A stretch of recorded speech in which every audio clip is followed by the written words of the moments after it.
Getting down fresh out. You know, we do it over here. Got a question from a viewer, and they wanted to know, do you have prison nightmares? And the answer to that is, I used to have a lot of prison nightmares. You know, sleeping is one of your most peaceful events throughout the day, throughout your life.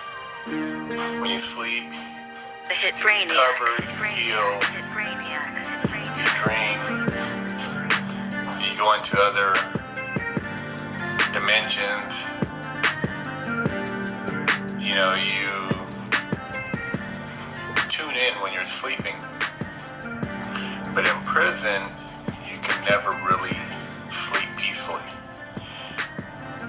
You are always ready to jump up at a moment's notice. When you're sleeping in an environment that's like a dorm situation, you always have your shoes on. You're awakened by either the sound of a cell door opening, turn of a key, or bright lights. It's pretty traumatic, man. I mean, you'll be laying there and you'll have a dream that'll be so vivid you'll think it's real. Maybe on the beach, maybe with your girl, with your family, with your child, and then you'll be snapped back into reality because you hear a key turning, and instantly you know you're in prison, you're locked up, and that happens repeatedly. It goes on for years, and years of that. It becomes pretty programmed in your mind that there is no peace when you're sleeping. And so when you get out, you just, have these moments where you'll be sleeping and you'll just snap, oh man, what's going on? You wake up, look around, and you'll question your surroundings, not knowing if you're locked up or if you're free. I want to invite you to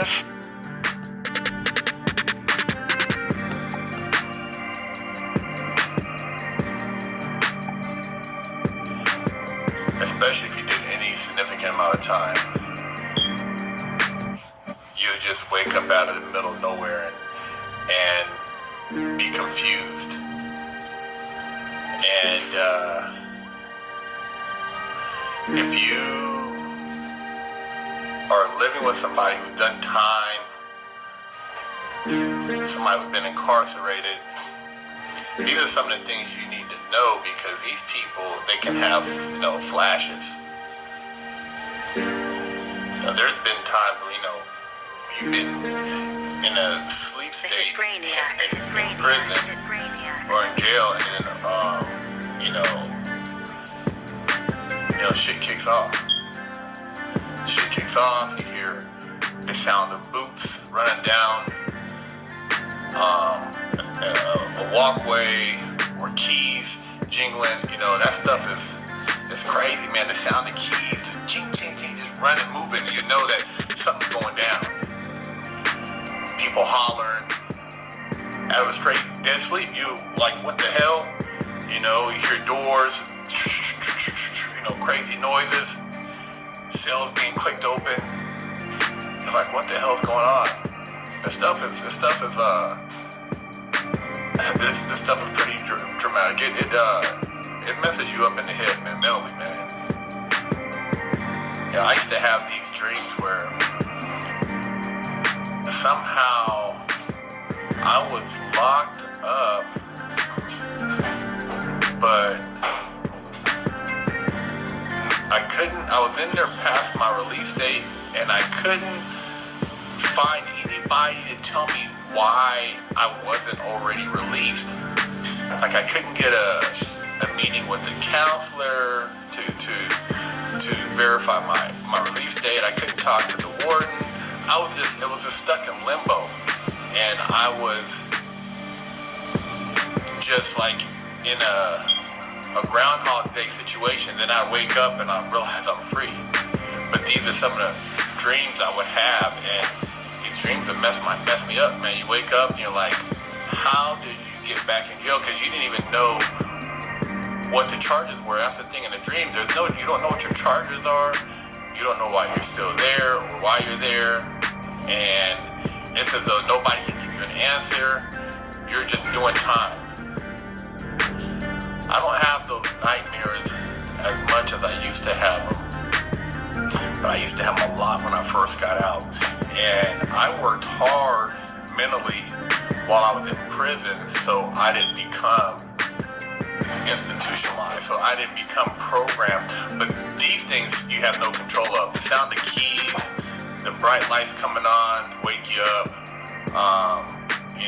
The noises they put through the loudspeakers, doors clicking open. You have no control over those things. So those things, you don't even realize it, but they're trigger points. You hear them and it triggers certain things, in your head. You're sleeping with, like I said, your shoes on all the time, your boots.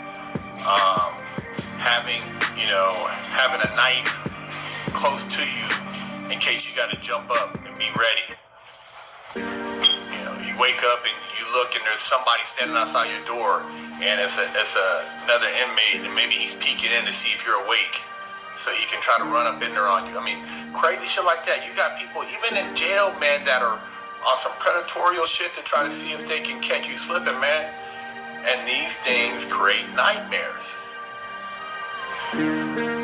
One of the things I credit to getting over my nightmares, shout out to Travis Ritchie, was I got to go to Idaho State Prison and talk to some inmates there doing time. And I got to walk in on my own, and walking in, not in handcuffs,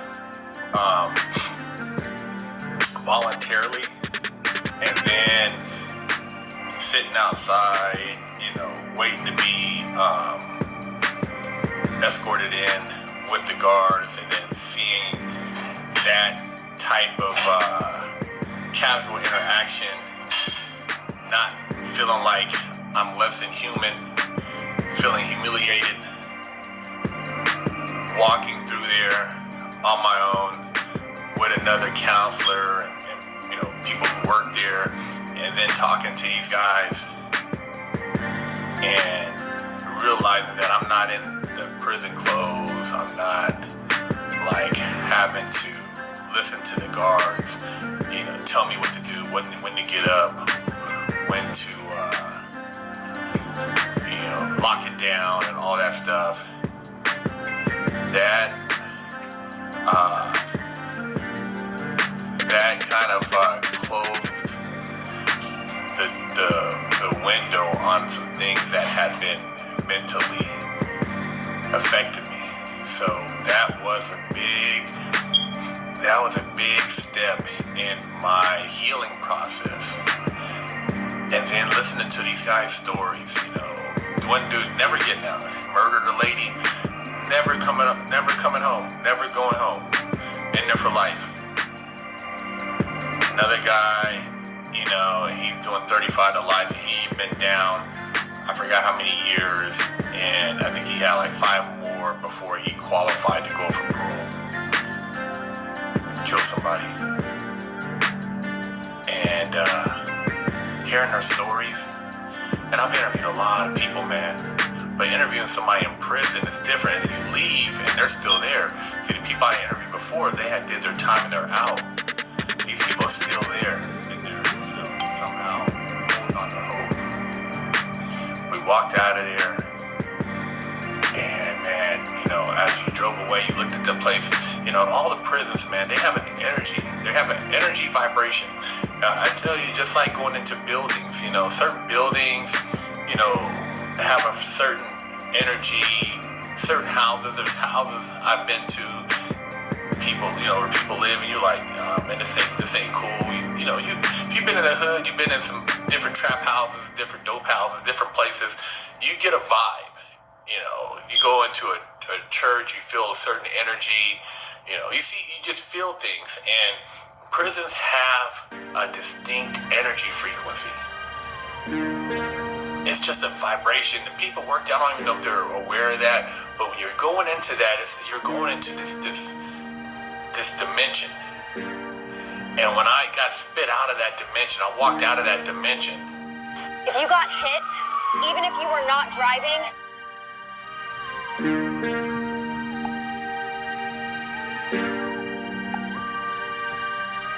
I'm like, man, the hit brainiac. it was kind of closure in a sense to something that had been affecting my ability to function at my highest level. It's like a fear thing, like, jail. Because every time a lot of you guys, you've gotten away with a lot of shit because they haven't been pushing this stay in jail. They've been letting people out on the no bail thing. But every time I got locked up. I didn't get back out. I basically did time. And so being able to walk away from that and have some closure, man, it was just a hell of a feeling, man. And I truly believe that a lot of people who have been to prison, who have done like some significant amount of time, they probably need some type of like mental deprogramming, some type of counseling. And a lot of people experience it worse than I have. If you've been to a lockdown spot like a Pelican Bay, or you ran the shoot program and you were in and out the hole, and just the yelling, the screaming,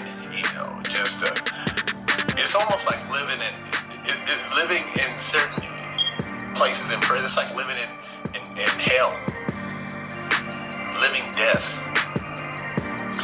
Life is going on the street, but you're in a time capsule. You're as though the day you came to prison, the world stopped. Your life stopped. You went to prison when you were 22, 23, 24, or maybe 18. That was your last experience with the real world, and you're stuck with that. Now, you're still growing in prison, maturing, whatever, aging. You get out, you're 30, 31, 32, whatever. But your last real experience was 24, 22. You're messed up in the head. You can get out. A lot of guys, you get out, you can get you a trade and get a job and all this, and you're dating, you're having function. But for the people who are dealing with those people who have relationships, that's your dad, that's your brother, that's your husband. These people, man, they still have a lot of trauma, man, even though they seem normal. Because they missed a big gap of real world interaction. That shit is real. It's not something like, oh, so you doing good, blah, blah, blah. There's still a lot of that. There's a lot of pain in there. And, because we're men. And, we don't want to seem weak. We don't ever talk about these mental struggles, this post-traumatic, stress that we're dealing with. And I've talked to guys who are ex-military, and they went through the same thing, coming back from Afghanistan, coming back from Iraq, coming back from the Middle East, or somewhere in Africa. I mean, you come home and you're looking at these people around you, and they're just, they're living their life, and you're trying to cope with things you've seen, experienced, or had to do for survival. And that's where the nightmares come in. And you don't want to fail, you want to succeed, but you're dealing with a post-traumatic situation situation, and it's a battle, man, for a lot of people. That's why they turn to alcohol or turn to other drugs. A lot of guys get hooked on drugs, or you got to find something to decompress that emotion with, working out or finding a hobby or something. But it's real, and the guys out there dealing with it. A lot of people try to hide it, joke around, make it like it doesn't exist. A lot of these cats have had some nightmares, man. You know what I'm saying?